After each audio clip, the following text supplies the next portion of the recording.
Hello, everybody. Welcome back to my YouTube channel. My name is Carlos.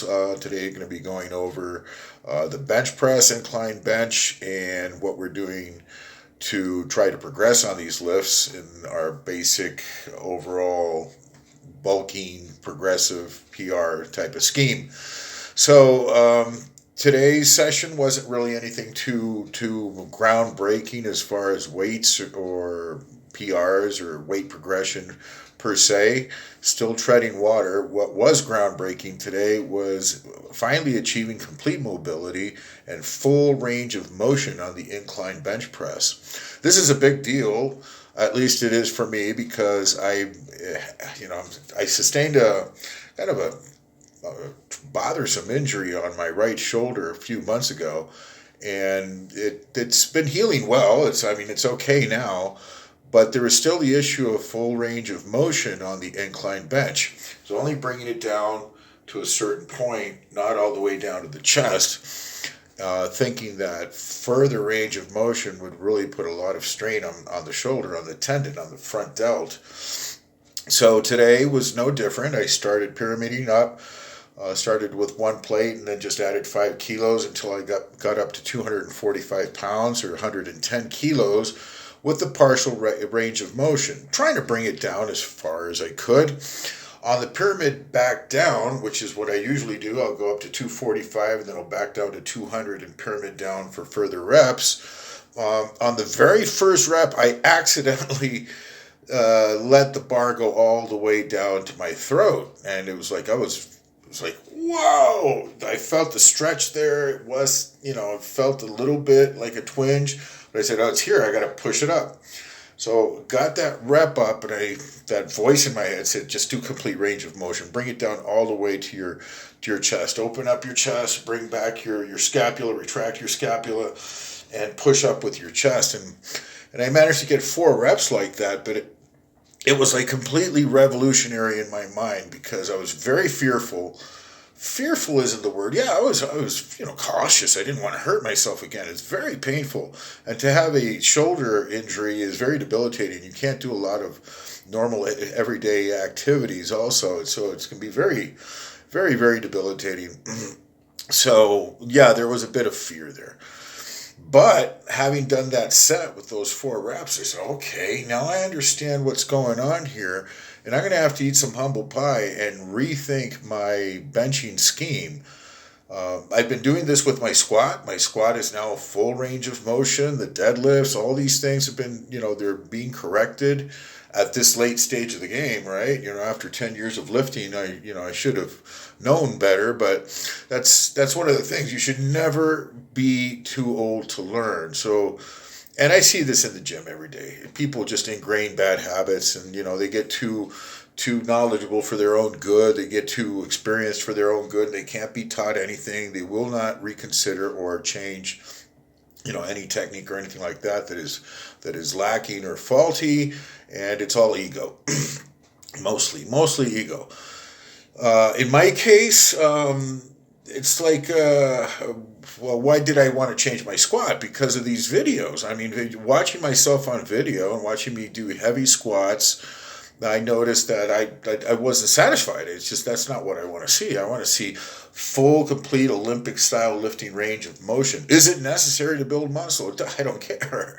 I want to see a perfect squat. If 90 degrees pulls it off, well, yeah, good for those 90-degree squatters. I want full range of motion. That's what I enjoy. And I want full hip flexion. So it is a better squat. Now, same thing with the bench press. You can't get away. You can get away with doing partial range of motion. It will build to a certain degree.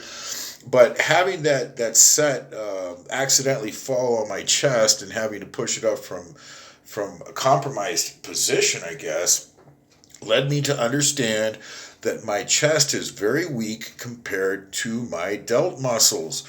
And so this is what needs to be done. It needs to bring down full range of motion, opening up the chest, and working it like that. So I did the rest of the sets like that, and 2 days later, I'm doing this video 48 hours after the session, and my chest is filling out much better and differently than it used to before. The emphasis was, it stressed the pec much better than partial range of motion. Now, that being said, since there is an imbalance and discrepancy there between the front delt and the upper pec, it needs to be, proceeded with caution. I need to proceed with caution, which means basically warming up thoroughly and, trying to avoid that injury again. So that was very, very, very revolutionary in that session for sure.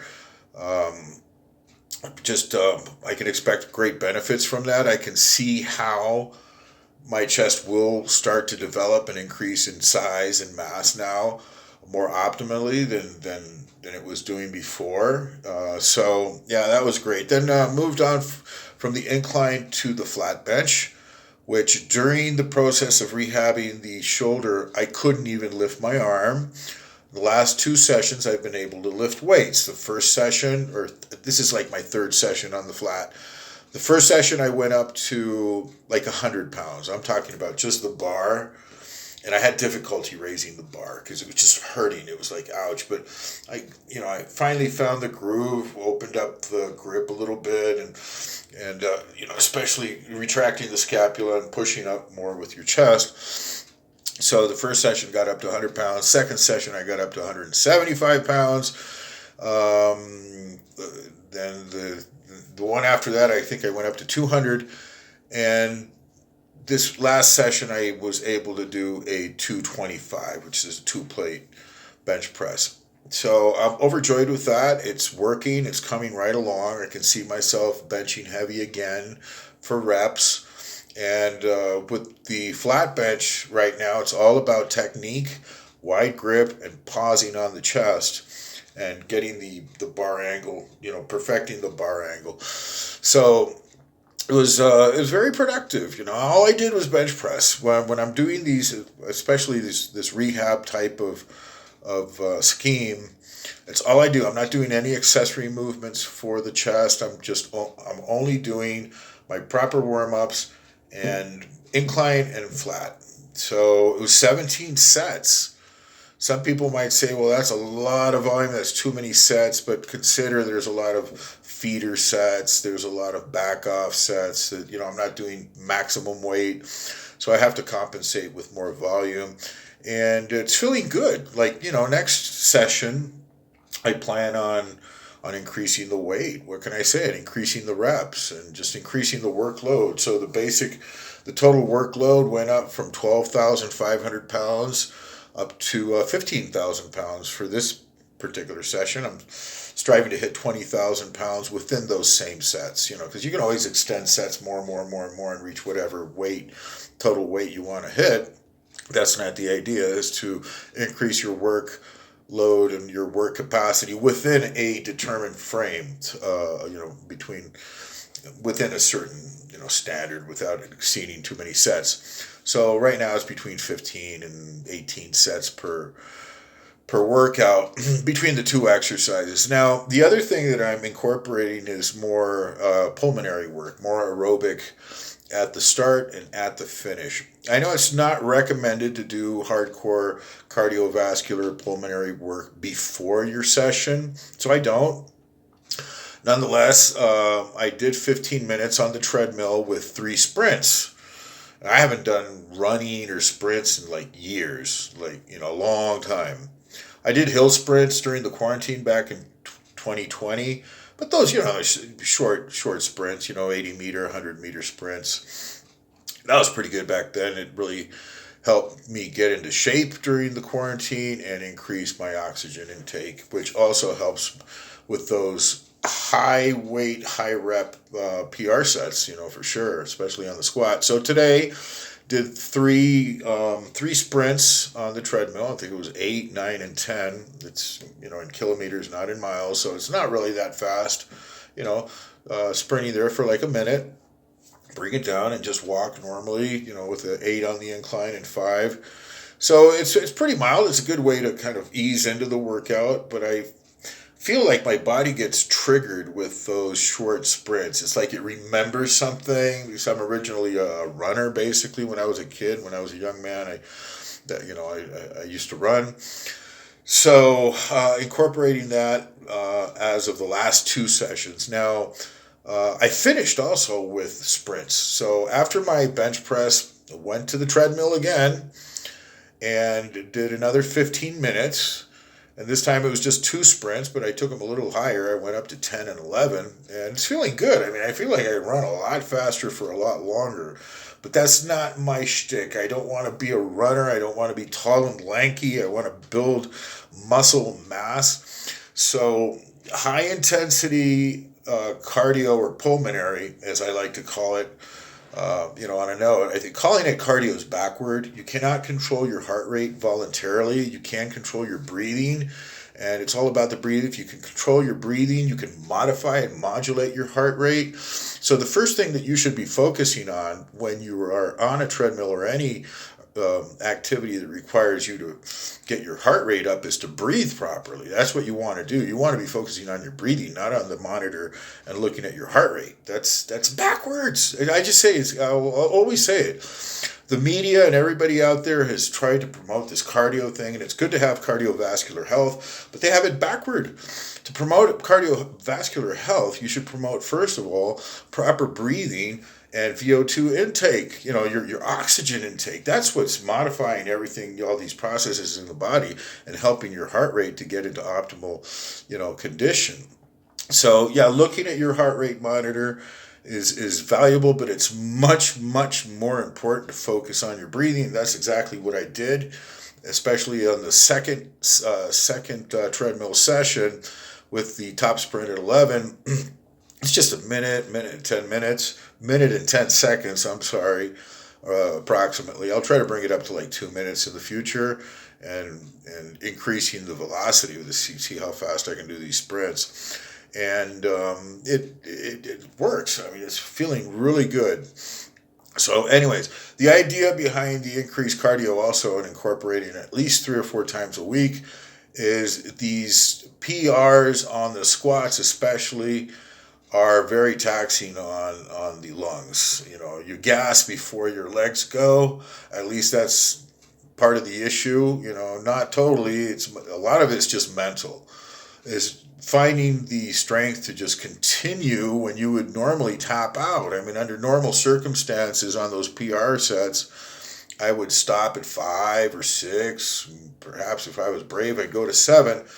But since I have a plan and a mission, I have to complete it. And yeah, going up to 8, 9, 10, 12, whatever the rep scheme might be for that day, requires a different type of toughness, a different type of strength. And of course, it has to be supported by enough oxygen. So definitely working on the air intake for sure. So that's pretty much it for today. I don't know what else to get into there. The bench press, changing the technique, full range of motion, and always willing to to change if you need to change something. Don't stay with a bad technique or a subpar performance. And I would admonish all you guys that are serious about lifting to videotape yourselves. Just film yourselves and compare yourself to perfect lifts and see if that sits well with you. Are you satisfied with that half-ass squat? Really? I mean, does that really let you up? Is that a good thing? Like you're only going down halfway, but you got a lot of weight on your back, so you're good. No, you got to go all the way ass to grass. Same thing with the bench press. So are you bringing it down, like it's not touching your chest on the incline. It's just, halfway to your face. You got to bring these things all the way down. Don't injure yourself. Work into it. Get mobility. Get some stretching. Get some mobility. It's very important to stretch out first. Not static stretching, but just be able to open up. And so, working on technique should be a permanent fixture in any lifter's life, unless they're so perfect that all they need to do is increase like their weight parameters. But from my personal observation, it's technique. Like even I just saw an IFBB pro. He's getting back into the swing of things. He's gonna be competing, I think, in August. And he needs to bring his legs up. So I saw his latest video, and he's doing 6 plates with a spotter, but he's not going ass to grass. It seems like a bit of an ego lift, and he did like 4 or 5 reps, and as he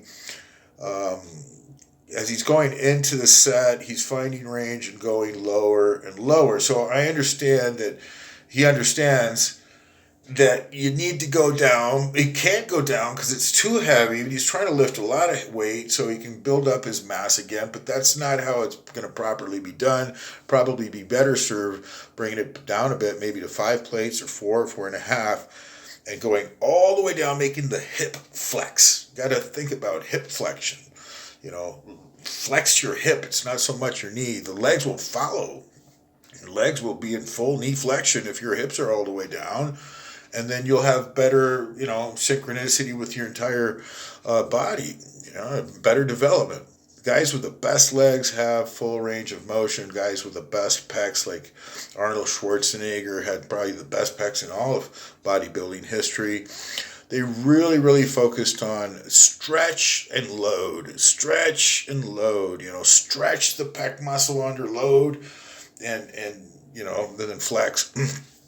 So anyways, guys, that's basically it for today. I'd love to just ramble on and find more things to talk about, but I'm going to keep it short. I spare you all this mumbling and rambling. Anyways, God bless you all. Hope you took something useful from this little chat, and we'll see you next time. God bless everybody.